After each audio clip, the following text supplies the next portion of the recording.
लक्ष्मण जी के कंदमूल फल लागे तो भगवान कहते सीता जी से तुम्हें पावट वहां करहु निवासु, जब लगी करहु निशाचर नासु। और लक्ष्मण हो यहाँ मरम न जाना, लक्ष्मण हो यहाँ मरम न जाना, जो कछु चरित्र रचा भगवाना, जो कछु चरित्र रचा भगवाना। जब जिसके मर्म को जनक जी, दशरथ जी और लक्ष्मण जी इतने करीबी नहीं जान पाए, आज ये दो घोड़ियां जो केवट है कह रहा मैं तुम्हारा मर्म समझ रहा हूं। अच्छा, भगवान के मर्म को जानता कौन है? बंधुओं, भगवान के मर्म को वही जान सकता है जिसको भगवान जनाते हैं। सोई जानई जेहि देहि जनाई। भगवान के मर्म को वही जानता है जिसको भगवान जनाते हैं। और आज केवट अगर जान पाया है तो भगवान जनाए हैं इसको अपना मर्म।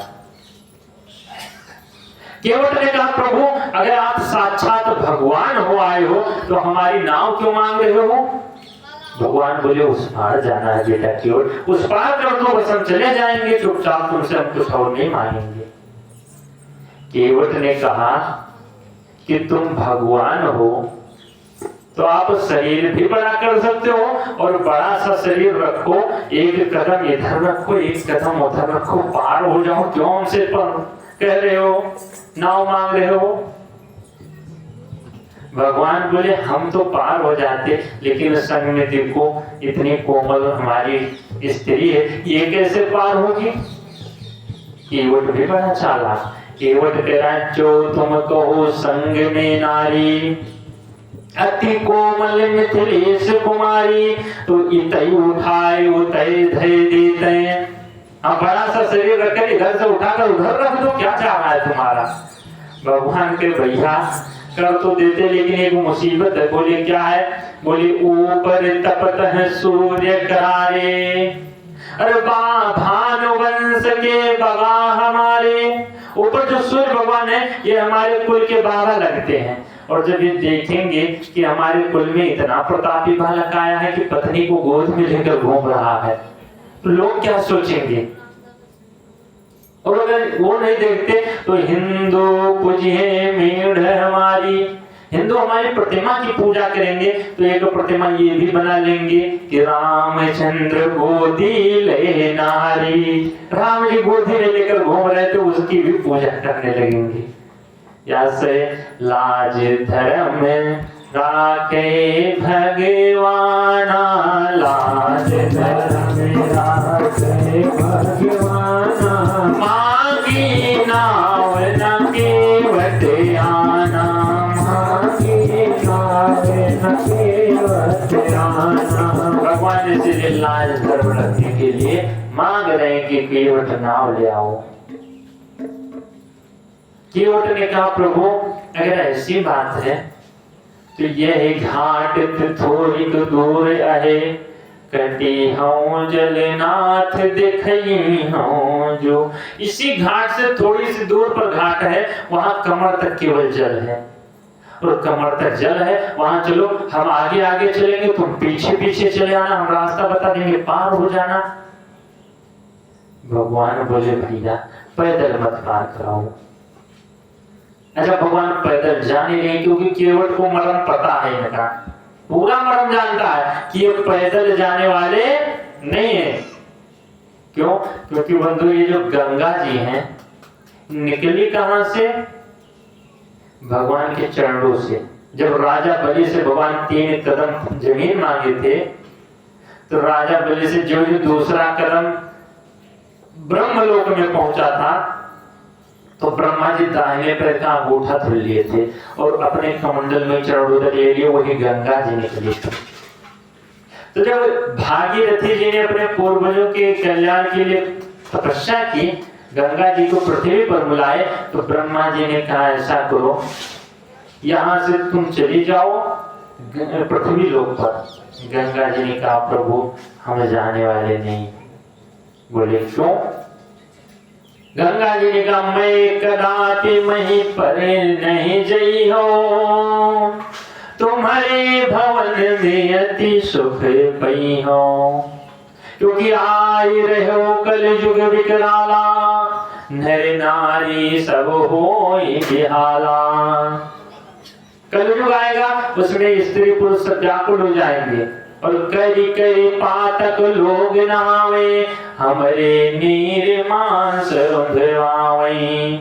पाप कर करके हमारे में आएंगे, मांस को धुलेंगे और खाएंगे, इसलिए मैं नहीं जाने वाली। ब्रह्मा जी ने कहा ऐसा करो, चिंता मत करो, भगवान त्रेता युग में जाएंगे रामावतार में, तो तुम्हारे में जो ही चरण स्पर्श कराएंगे, चरण स्पर्श होगा, नाथ की चरण कमल छुई जाइए, फिर गंगे सुरलोक सिधई है। भगवान के चरण कमल स्पर्श होंगे, तुम सुरलोक को चली आओ। गंगा जी ने कहा ठीक है। तो यहाँ से गंगा जी पृथ्वी पर आई। भगवान को पता है कि अगर हमारे चरण स्पर्श हो जाएंगे तो इनका पुनः कल्याण हो जाएगा, ये चले जाएंगे देवलोक, इसीलिए कलयुग वालों का कल्याण नहीं हो पाएगा। इसीलिए भगवान पैदल नहीं पार कर सके। और ये घटना केवट को पता है मरा। भगवान बोले भैया पैदल तो हम नहीं जाएंगे। केवट ने कहा महाराज तो जब पैदल नहीं जाओगे फिर हम क्या करें। लक्ष्मण जी ने कहा फिर क्या ना करो, अगर तुम पार नहीं करोगे तो अभी मैं बाढ़ निकाला तो उसको मारूंगा। और लक्ष्मण जी जो ही बाढ़ ताने, केवट ने कहा महाराज ये तो मारने के लिए तैयार है, ये मांगने के लिए तैयार है। अगर तुमको मारना है लक्ष्मण तो तुम हमको अभी मार डालो, हमको मरने से कोई डर नहीं लगता। लक्ष्मण जी ने कहा आखिर काल से कौन नहीं डरता। केवट ने कहा महाराज काल से तो सबको डर लगता है, लेकिन जो भगवान के चरणों में आ जाता है उसको काल से भी भय खत्म हो जाता है। अगर तुम मारोगे तो हम भगवान के शरण में, हमारा तो कल्याण है। लक्ष्मण जी फिर बाण को रख ली, बोले इसको मारने से भी मतलब नहीं।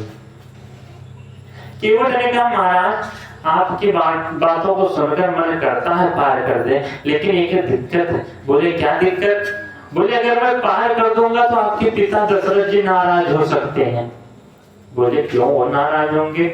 केवट ने कहा अगर हम पार करेंगे दशरथ को पता चलेगा कि केवट ने पार किया है, तो वो दशरथ जी यही सोचेंगे कि जो केवट नहीं पार लगोते तो शायद राम लौटे घर होते। अगर केवट पार नहीं करता तो राम जी लौट आते।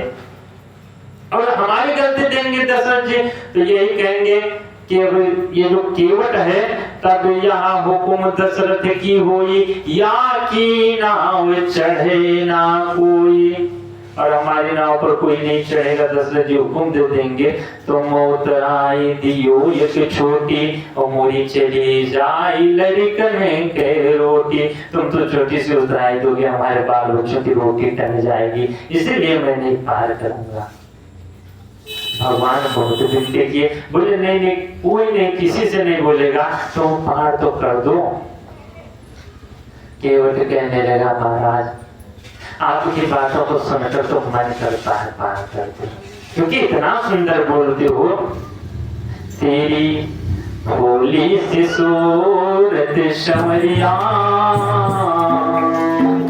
तेरी भोली सी सूरत शमरिया मेरे दिल में बसी जा रही है। तेरी भोली सी सूरत शमरिया मेरे दिल में बसी जा रही है। तेरी भोली सी सूरत शमरिया मेरे दिल में बसी जा रही है। तेरी भोली सी सूरत शमरिया मेरे दिल में बसी जा रही है। अब तो पहले से भी तेरी ज्यादा, अब तो पहले से भी तेरी ज्यादा, अब तो पहले से भी तेरी ज्यादा, अब तो पहले से भी तेरी ज्यादा।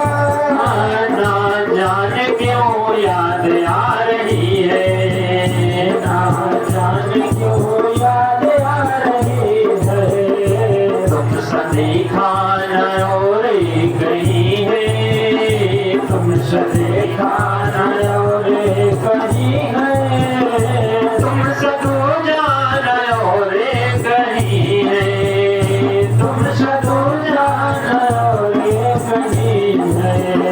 तेरी भोली सी सूरत संवरिया, तेरी भोली सी सूरत संवरिया, मेरे दिल में बसी जा रही है, मेरे दिल में बसी जा रही है। केवट कह रहा महाराज आपकी सूरत इतनी सुंदर है कि हमारे दिल को छू गई, लेकिन अगर मैं पार भी कर देता, लेकिन एक और प्रॉब्लम आ गई।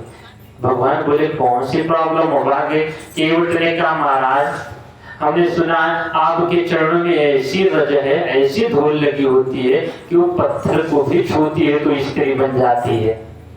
भगवान बोले लो, अरे सब पत्थर थोड़ा स्त्री बन जाती है, कहीं एक बन गई तो बन गई, बहुत पत्थर हमने पैर से छुआए वो नहीं बनी। केवट ने कहा महाराज एक बन गई है, जो स्त्री बनी है उसी की तरह हमारी नाव भी है। भगवान बोले क्या मतलब? बोला जो पत्थर स्त्री बनी है उसको आप थोड़ी देर तक देखे और उसी के पास जाकर चरण जानबूझकर स्पर्श किए हो, और हमारी जो नाव है इसको भी देखकर आप इसी को इशारा किए हो, और बहुत सारी नाव थी उसको तो नहीं इशारा किए, इसीलिए हमको डर लगता है उसको इशारा किए थे, इसको भी इशारा कर लो कि स्त्री बन जाए तो। भगवान ने कहा अरे महाराज अगर स्त्री बन जाएगी तो एक से बढ़िया दो हो जाएगी। केवट ने कहा महाराज एक तो ठीक है, नहीं अपने बाप की दशा देख लो। भगवान सोचे तो बाप तक जा रहा है। भगवान बोले भैया तुम्हारी स्त्री नहीं बनेगी, मान जाओ। केवट ने कहा नहीं प्रभु, अगर स्त्री ही बन गई तो और गड़बड़ हो जाएगा। भगवान बोले क्या गड़बड़ होगा? बोला अगर हम जाएंगे अपने घर पर तो हमारी पत्नी ये थोड़ा जानेगी कि चरण छूने से स्त्री बनी है, वो तो यही समझेगी कि अच्छा तुम गए हो नाव बेचकर विवाह करके लाए हो स्त्री। और जब वो ये सब कहने लगेगी तो मैं उसको कैसे समझाऊंगा कि तुम्हारे चरणों से स्त्री बनी है। लक्ष्मण जी ने कहा देखो इसको भगवान को समझा रहा है, पत्नी को नहीं समझा सकता। केवट ने कहा महाराज अपना अनुभव बताएं। भगवान को समझाना तो आसान है, लेकिन पत्नी को समझा पाना बड़ा कठिन है। लक्ष्मण जी ने कहा स्त्री नहीं बनेगी तुम एक बार पार तो करो। केवट ने कहा महाराज भरोसा नहीं है, ऐसा करो मैं आपके चरणों को धुल दूंगा और धुलकर और हम उस पार कर सकते हैं। जो प्रभु पारे अवश्य गा चाहूं, मोहि पद पदों पखारन कहूं। अगर आपको उस पार जाना है तो हमसे कहो तो मैं चरण धुल दूं। अच्छा केवट ये नहीं कह रहा है कि लाओ महाराज चरण धुल दे, कह रहा है जो मोहि पद पदों पखारन कहूं, कहो तो मैं चरण धुल दूं। अच्छा बंधु अगर किसी के चरण धुलने हो, मान लो आपके यहाँ गुरु जी जाए तो आपको चरण धुलना हो तो क्या आप कहोगे गुरु जी कहो तो चरण धुल दे? भाई ऐसे तो कोई कहेगा नहीं कि चरण धुल दो। आप लोग लेकर थाली लोटा पहुंचा, गुरु जी थोड़ा सा चरण धुल दे, धुल लेने दो, तब गुरु जी दे देंगे धुल लो। और अगर कहोगे गुरु जी कहो तो चरण धुल दे तो गुरु जी कहेंगे नहीं मत धुलो। अब भगवान कैसे कह लो चरण धुल दो? केवट कह रहा महाराज हमारी ही गरज नहीं गरज आपकी भी, अगर कहो तो मैं चरण धुल दूं। भगवान कुछ बोल रहे हैं, मुस्कुरा रहे हैं।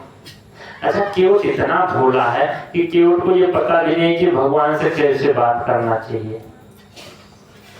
अच्छा भगवान भी बंधुओं बड़े विचित्र हैं। भगवान ऐसे लोगों को मिलते भी हैं जिनको भगवान से बात करना भी ना आए। भगवान कभी ज्ञानी से नहीं प्रसन्न होते हैं। भगवान अगर प्रसन्न होते हैं तो ऐसे भक्तों से प्रसन्न होते हैं जिसको बात करना भी ना आए, जिसको एक भी मंत्र ना आए, भगवान उसी के पास जाते हैं। शबरी मैया का उदाहरण आप देख लो, शबरी मैया को एक भी मंत्र नहीं आते थे। शबरी मैया कहीं वेदांत पढ़ने नहीं गए, शबरी मैया कहीं वेदों का अध्ययन नहीं की, लेकिन भगवान बड़े बड़े ऋषि महात्मा, बड़े बड़े विमलात्मा इधर स्तुवाचन कर रहे थे, भगवान आएंगे, हमारे पास आएंगे, सबसे पहले हमसे बड़ा ज्ञानी कोई नहीं है, हम तो बहुत दिन से फलाहार रह रहे हैं। दूसरा कह रहा है नहीं नहीं तुम्हारे पास नहीं जाएंगे, भगवान तो हमारे पास आएंगे। बोले क्यों? बोले तुम फलाहार रहते हो, हम जलाहार रहते हैं, हम तो केवल जल का आहार करते हैं। तब तक तीसरा बोला तुम्हारे पास भी नहीं जाएंगे। बोला क्यों? बोले तुम जलाहार तो करते हो, हम पौनाहारी हैं, हम केवल हवा पीकर रहते हैं, भगवान हमारे पास आएंगे। लेकिन भगवान को जब सब लगे बुलाने, भगवान कहने नहीं हम तुम्हारे पास नहीं, हमको शबरी मैया की कुटिया बताओ, हम तो वहीं जाएंगे। बंधुओं, भगवान कहने का मतलब उसी के पास जाते हैं पहले जिसको भगवान से बात करना भी ना आए। शबरी मैया जोटी जोटी बेर भगवान को लगी खिलाई। एक कथा आती है, एक बार एक राजस्थान में संत भगवान घूम रहे थे, तो संत भगवान घूमते घूमते जा रहे थे, एक आदमी पहुंचा, प्रणाम किया, महाराज जी दर्शन दे दिए, हमारी माता जी एकदम बड़ी बुजुर्ग हो गई, बहुत जर्जर है, कम से कम चलो मैया को भी दर्शन दे दो, यहाँ तक आ नहीं सकती। तो बंधु संत तो बड़ी सरल होते हैं, संत भगवान ने कहा चलो दे देते हैं दर्शन। यहाँ से संत भगवान चल दिए, पहुंचे घर पर मैया लेटी हुई थी। बेटे ने कहा मैया संत भगवान इतने बड़े संत महात्मा है, कम से कम प्रणाम तो कर लो।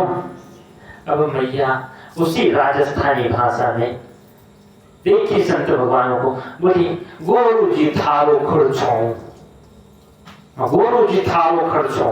वो गुरु जी सोचने लगे कि आज तक तो हम चरण कमल सुनते थे, अगर चरण कमल लाके तो कम से कम चरण तो कहना चाहिए, और ये तो खुर कह रहे हैं जो गाय पशुओं के होता है।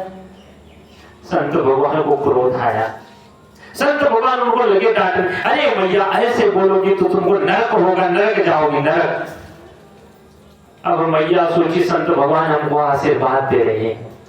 मैया ने कहा ये महाराज नरक तो आप जैसे महात्मा ही जा सकते हैं, हमारी कहाँ सौभाग्य है। संत भगवान मैया की सरलता को देखे तो लगे हंसने। तो बंधुओं, जिस पर संत प्रसन्न हो जाए उस पर भगवंत को प्रसन्न होने में देर नहीं लगती। इसीलिए भगवान अगर प्रसन्न होते हैं तो ऐसे भोले भाले भक्तों को ही प्रसन्न होते हैं, जैसे केवट को बोलना भी नहीं आता। कह रहा है केवट, महाराज अगर आपके पास उतना ही भी नहीं है तो चिंता मत करो, पद कमल धोई चढ़ाई नाव, नाथ उतराई चाहो, पद कमल धोई चढ़ाई नाव, नाथ उतराई चाहो। हम पैर भी तो देंगे और आपको उस भार भी, और एक भी रुपये उतराई नहीं लेंगे। भगवान सोचने लगे ये उतराई नहीं मांग रहा, अरे उतराई के लिए हम थोड़ा कह रहे हैं। केवट के वचनों को जब भगवान सुने तो भगवान हंसने लगे। केवट से बोले, केवट भैया ऐसा करो, कृपा सिंधु बोली मुस्काई। भगवान हंस करके, सोई करो जही तव नाव न जाई, तुम वही करो जिससे तुम्हारी नाव बच जाए ना जाए। अच्छा, भगवान अभी भी चरण धुलने के लिए नहीं कहे, क्यों? क्योंकि भगवान किसी से चरण धुलने के लिए तो कह नहीं सकते, और केवल कह रहा है हमसे कहो तो चरण धुले। भगवान भी बोले सोई करो जही तव नाव न जाई। भगवान सोचे कहूंगा ऐसा कि चरण भी नहीं धुलने को कहूंगा, ये धुल भी देगा। केवट भी बड़ा विचित्र। केवट ने कहा महाराज बहाना मत बनाओ हमसे, जब तुम कहोगे केवट आओ चरण धुलो तभी हम चरण धुलेंगे। अच्छा, एक बात है, कभी कभी बहाने से भी बात बन जाती है।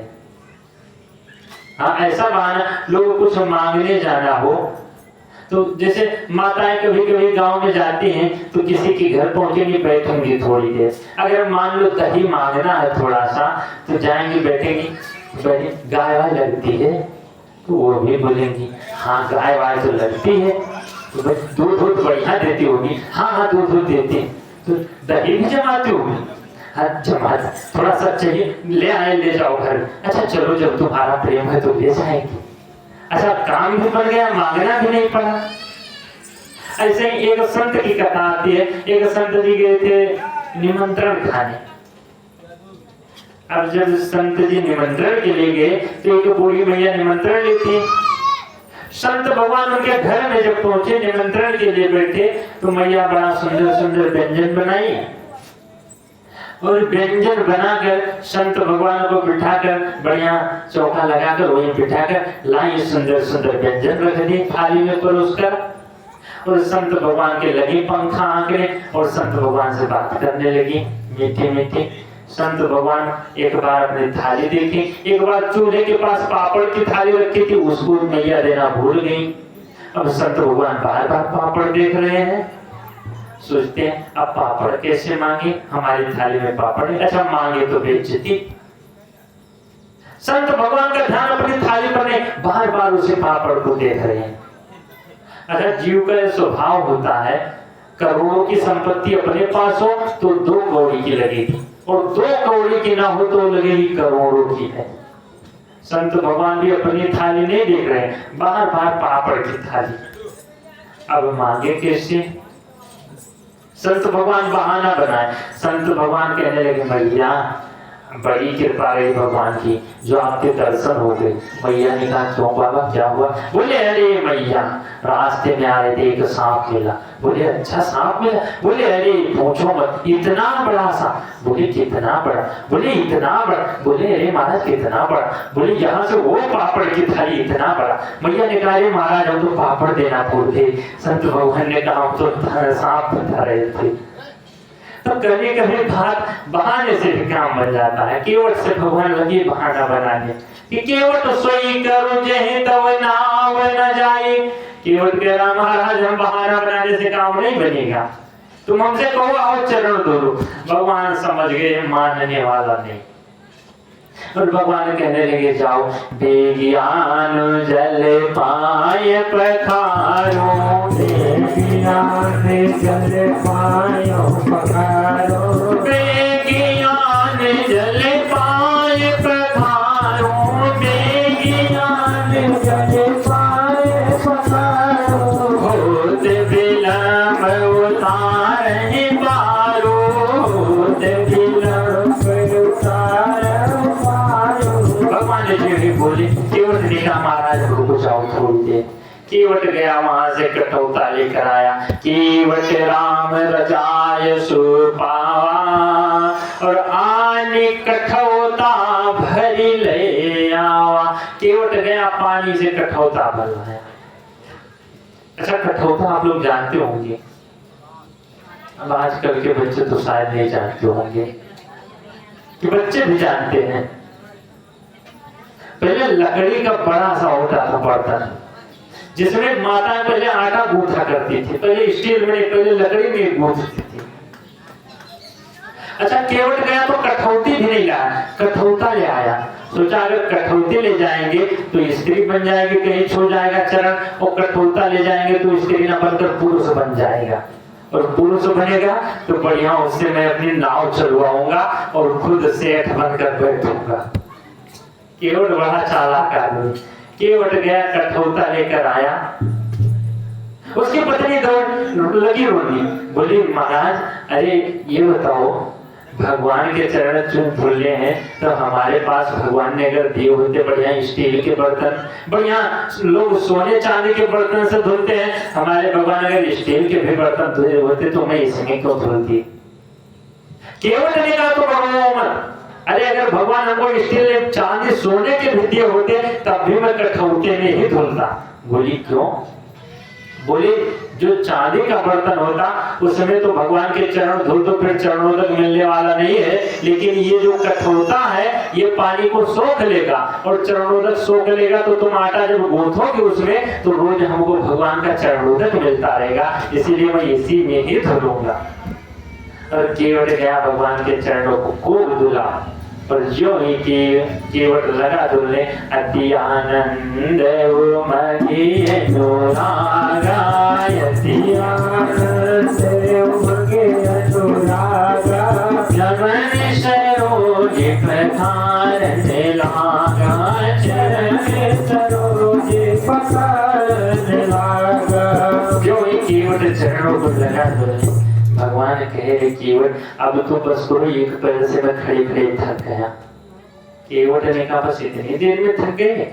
भगवान बोले और क्या इतनी देर से एक पैर उठाए थोड़ रहे हो? केवट ने कहा अब सोचो जिसको तुम एक ही पैर देते हो पूरा जीवन कैसे चलता होगा बेचारा। भगवान बोले आज केवट हमको समझाने लगा। केवट ने कहा प्रभु अगर आप थक गए हो तो कुछ पकड़ कर खड़े हो जाओ। केवट भगवान बोले कुछ पकड़ने के लिए है ही नहीं, दीवार वगैरह क्या पकड़े। केवट ने कहा ऐसा करो अगर तुमको सहारा चाहिए किसी का तो हमारा सर ही पकड़ लो। सर अच्छा, माताएं जब पहले बच्चों को नहलाती थी तो जब पैर उठाकर धोते थे तो बच्चे माता का सिर पकड़ कर खड़े हो जाते हैं, आज भी खड़े हो जाते हैं बच्चे। भगवान उससे वैसे बोला तुम छोटे बच्चों की तरह सिर पकड़ कर खड़े हो जाओ, हम धुलेंगे थोड़ी देर। भगवान केवट के सर पर दोनों हाथ रखकर खड़े हैं और केवट के हाथों में भगवान के चरण कमल। अच्छा जब देवता देखे तो देवता सोचने लगे कि आज केवट की कितनी बड़ी पुण्य है। बरसी सुमन सुर सकल सिहाही, ऊपर से देवता पुष्प बरसाने लगे कि यह समय पुण्य पुंज को नाही। केवट के जितने पुण्य है उतने पुण्य आज किसी के नहीं है जो भगवान के चरण कमलों को पा गया। और केवट भगवान के दोनों चरणों को खूब धुला और यहाँ से निकल गया, नाव में बिठाया भगवान को और गंगा जी में नाव को खोल दिया। बोली श्री राघव सरकार की। और केवट नाव को लगा चलाने और गंगा जी से प्रार्थना कर रहा है कि मेरी मैया में सीताराम, मैं गंगा मैया धीरे बहो, मेरी मैया में सीताराम, गंगा मैया धीरे बहो, मेरी नैया में सीताराम, गंगा मैया धीरे बहो, मेरी नैया में सीताराम, गंगा मैया धीरे बहो, धीरे बहो मैया धीरे बहो, धीरे बहो मैया धीरे बहो, धीरे बहो मैया धीरे बहो, धीरे बहो मैया धीरे बहो, मोरी नैया में सीताराम, गंगा मैया धीरे बहो, मोरी नैया में सीताराम, गंगा मैया धीरे बहो। संग हमारे लक्ष्मण भ्राता, संग हमारे लक्ष्मण भ्राता, और संग में जानकी माता, और संग में जानकी माता, और संग में जानकी माता, और संग में जानकी माता, बैठी है मेरे राजा राम, गंगा मैया धीरे बहो, बैठे हैं मेरे राजा राम, गंगा मैया धीरे बहो, पूरी नैया में सीताराम, गंगा मैया धीरे बहो, पूरी नैया में सीताराम, गंगा मैया धीरे बहो। केवट गंगा मैया से प्रार्थना करना है, गंगा मैया धीरे बहो। धीरे बहेंगे तो भगवान को खूब देर तक हम घुमाएंगे। और नाव को गंगा में लगा घुमाने, 4 चक्कर लगाया उसी में। भगवान बोले केवट इसी में घुमाता रहेगा 4 चक्कर की ले भी जाएगा। भगवान बोले बस 4 में ही घबराने लगे। अब सोचो जिस तुम तो 4 में घबराने लगे और जिसको 84 के चक्कर में डाल देते हो उसकी क्या दशा होती होगी। भगवान बोले अब तुमको तो नहीं डालूंगा, अब तो पार करो। केवट ने कहा महाराज आपको हम पार तो ले जाएंगे, लेकिन ये बताओ हमारे घाट पर जो पहले आता है उसको मैं पहले पार कराता हूँ, क्या तुम्हारे घाट का नियम दूसरा है। भगवान बोले नहीं, हमारे घाट पर भी जो पहले आता है पहले पार होता है। केवट ने कहा तो तुम्हारे घाट पर जो पहले से खड़े हैं पहले उनको तो पार करो। भगवान बोले कौन खड़े हैं, हमको तो दिखाई नहीं पड़ते। केवट ने कहा अगर दिखाई पड़े होते तो पार ना हो गए होते। भगवान बोले आखिर कौन है। बोले हमारे पूर्वज हमारे माता पिता पहले से आपके घाट पर खड़े, पहले आप उनको पार कर दो, फिर हम आपको पार करेंगे। भगवान बोले ये बताओ, जो गंगा जी का दर्शन कर लेता है उसके पाप धुल जाते हैं, वो पार हो जाता है, और तुम्हारे माता पिता गंगा जी के किनारे रहे, गंगा जी का पानी पिए, गंगा जी का भोजन भी बनाए तो गंगा जी में बनाए, तो क्या तुम्हारे पूर्वज अभी भी नहीं पार हुए? केवट ने कहा महाराज ये तो बात सही है, जो गंगा जी के पास रहता है, गंगा में नहाता है, वो पार हो जाता है, लेकिन एक बात और हमने सुना है। बोले क्या? बोले जो गंगा जी के किनारे पाप करता है वो पाप गंगा जी में नहाने से भी नहीं धुलता। हमारे पूर्वज गंगा जी में तो खूब नहाए, खूब जल पिए, लेकिन गंगा जी में पाप भी खूब मछलियां पकड़ पकड़ कर खाए हैं, इसलिए उनके पाप गंगा जी भी नहीं धुल सकते। और बंधु ये बात सत्य है, तीर्थों में जाने से पाप तो धुल जाते हैं, लेकिन जो पाप तीर्थों पर हो जाते हैं वो पाप तीर्थों में भी जाने से कभी नहीं धुलने वाले। इसीलिए कहा जाता है कि कहीं अगर तीर्थ में जाओ तो पाप कभी नहीं करना चाहिए, कभी कथा में जाओ तो कभी पाप नहीं करना चाहिए, कभी ऐसा नहीं कि किसी का चप्पल चुरा कर ले जाओ, वो पाप धुलने वाले नहीं है। और यहाँ से केवट भगवान केवट के पितरों को पार किए, पितर पार करे प्रभु पुनि मुदित गयो ले पार, और लेकर गया केवट, भगवान को उतारा, भगवान उतर कर नीचे खड़े हुए।